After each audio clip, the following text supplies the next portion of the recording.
پاکستان کے energy sector سے ایک اہم ڈیولپمنٹ سامنے آئی ہے جس کے اثرات آنے والے برسوں میں بہت پازیٹیو ہو سکتے ہیں۔ ملک کی معیشت بہتر ہو سکتی ہے، زر مبادلہ کے ذخائر بڑھ سکتے ہیں اور بجلی کی کاسٹ بھی خاصی کم ہو سکتی ہے۔ جامشورو پاور پلانٹ کو امپورٹڈ کوئلے سے تھر کے کوئلے پر منتقل کرنے کی بینکیبل فیزیبلٹی اسٹڈی مکمل ہو چکی ہے، اور اس سلسلے میں حکومت کا یہ کہنا ہے کہ جامشورو کے 660 میگا واٹ کے اس جدید پاور پلانٹ کو مکمل طور پر تھر کے مقامی لگنائٹ کوئلے پر منتقل کیا جا سکتا ہے، اور اس کے لیے کسی بڑے پیمانے پر نئے پلانٹ کی تعمیر کی ضرورت بھی نہیں ہوگی۔ اور ابتدائی اندازوں کے مطابق اس اقدام سے اگلے 26 سال کے دوران 3 ارب 23 کروڑ 90 لاکھ ڈالر سے زائد کی ٹوٹل بچت ہو سکتی ہے۔ اس بڑے منصوبے کی سب سے زیادہ فائدے والی بات یہ ہے کہ اس پر صرف تقریباً 11 کروڑ 66 لاکھ ڈالر کی انویسٹمنٹ درکار ہوگی، جبکہ اس کے نتیجے میں حاصل ہونے والی بچت اس سرمایہ کاری سے کئی گنا زیادہ ہوگی۔ اس بچت میں 2 ارب 10 کروڑ ڈالر سے زائد زر مبادلہ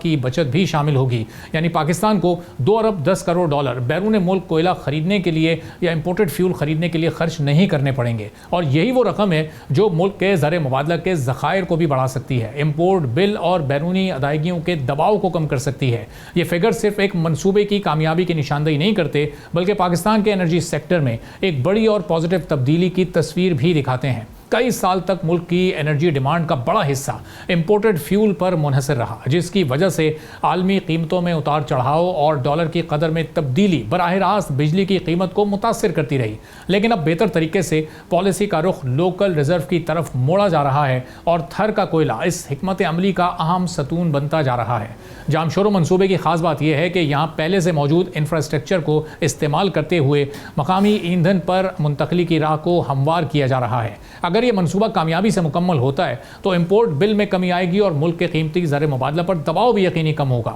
یہ بات واضح ہے کہ انرجی سیکٹر میں امپورٹڈ فیول پر انحصار کم ہونے سے بجلی کی پروڈکشن کاسٹ میں خاصا استحکام آ سکتا ہے، کرنٹ اکاؤنٹ پر دباؤ کم ہو سکتا ہے، اور مجموعی طور پر معیشت کو فائدہ پہنچ سکتا ہے۔ اور سب سے اہم بات یہ ہے کہ پاکستان کے توانائی کے شعبے میں یہ تبدیلی صرف سرکاری سطح تک محدود نہیں ہے، بلکہ پرائیویٹ سیکٹر بھی اس میں بہت ہی اہم کردار ادا کر رہا ہے۔ خاص طور پر سب سے اہم کردار ان حالیہ چند مہینوں میں کے الیکٹرک نے ادا کیا ہے۔ کے الیکٹرک نے اپنی پیداوار کے نظام کو زیادہ مؤثر بنانے کی کوشش کی ہے، مہنگے ایندھن پر انحصار کم کرنے اور سستی بجلی کے ذرائع کو شامل کرنے کے لیے مختلف اقدامات کیے ہیں۔ مسابقتی ذرائع سے بجلی کے حصول اور توانائی کے مکس میں بہتری کی کوششیں اس بات کی نشاندہی کرتی ہیں کہ توانائی کے شعبے میں بہتر کارکردگی اب بہت ضروری ہے، اور لاگت میں کمی اب ایک مشترکہ قومی ہدف بنتا جا رہا ہے۔ اسی تناظر میں جامشورو کا یہ منصوبہ بھی بہت اہمیت اختیار کر جاتا ہے، کیونکہ اس کا بنیادی مقصد بھی یہی ہے کہ پاکستان اپنی توانائی کی ضروریات زیادہ سے زیادہ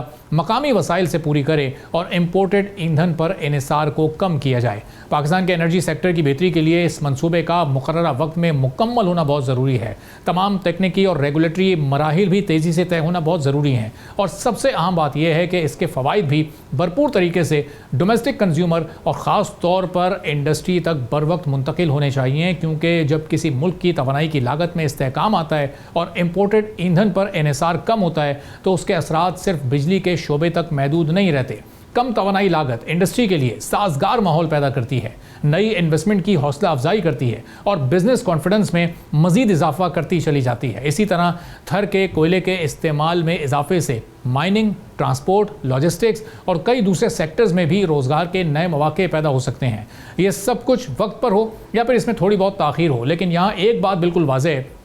کہ صرف 11 کروڑ 66 لاکھ ڈالر کی سرمایہ کاری کے بدلے 3.2 ارب ڈالر سے زائد کی متوقع بچت کسی بھی معاشی منصوبے کو غیر معمولی اہمیت دے دیتی ہے۔ اور اب اس پوری صورتحال میں سب سے اہم سوال یہ ہے کہ پاکستان کا انرجی سیکٹر اب مستقبل میں کس سمت میں جا رہا ہے، اور یہ پروجیکٹ ہمارے انرجی سیکٹر پر سے اوور آل لوڈ کس حد تک کم کر سکے گا۔ سبسکرائب کریں اور بیل دبائیں تاکہ کوئی خبر رہ نہ جائے۔